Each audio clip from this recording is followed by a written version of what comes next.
মামা দেখো তোমার বৌমা, যাও যাও কথা বলে আসো। ভালোই সুন্দরী, কিন্তু নাকটা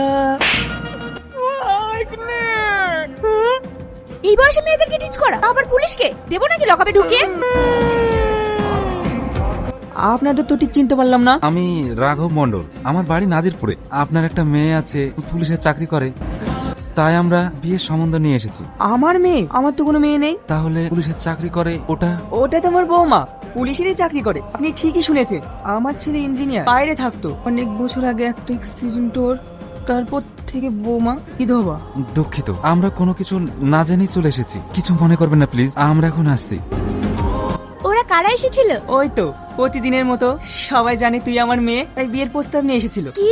দেখ মা, তোকে একটু কথা বলি। কাজের মারা যাওয়ার 4 বছর হয়ে গেল, তুই ওর স্মৃতি আঁকড়ে ধরে আর এইভাবে কতদিন বাঁচবি? তাই বলছি তুই এবারে বিয়ে করে নতুন করে জীবন শুরু কর মা।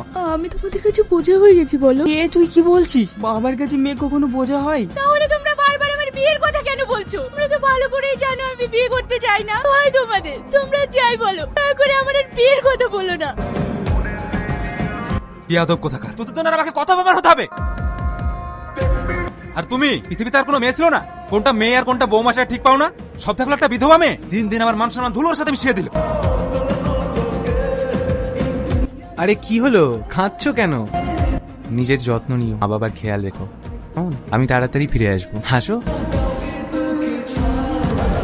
আপনার সাথে একটু কথা আছে। এখানেও? আপনাকে এরপর থেকে আর কখনো বিরক্ত করবো না। আপনার কাছে 10 মিনিট সময় চাইছি, প্লিজ। ঠিক আছে, বলুন কি বলতে চান? আপনাকে আমার ভীষণ পছন্দ, আপনাকে আমি বিয়ে করতে চাই। আপনি আমাকে চিনলেন না, জানলেন না, হুট করে বলছেন বিয়ে করব? আমি সব জানি, আপনি একজন বিধবা, তাই তো? হ্যাঁ, এতে আপনার কোনো সমস্যা নেই? না নেই। আপনি জানেন সমাজে বিধবাদেরকে কোন চোখে দেখে? জানি, কে কি বললো তাতে আমার কোনো যায় আসে না। আপনাকে নিয়ে তো আমি থাকবো। আপনি পাগল হয়ে গেছেন, তাই এসব বলছেন? আপনার জীবনে তো একটা অ্যাক্সিডেন্ট ঘটেছে, এখানে আপনার দোষ কোথায়? আপনি বিধবা বলে কি আপনার জীবনটা থেমে গেছে? আপনি কি নতুন করে শুরু করতে পারেন না? না, পারি না।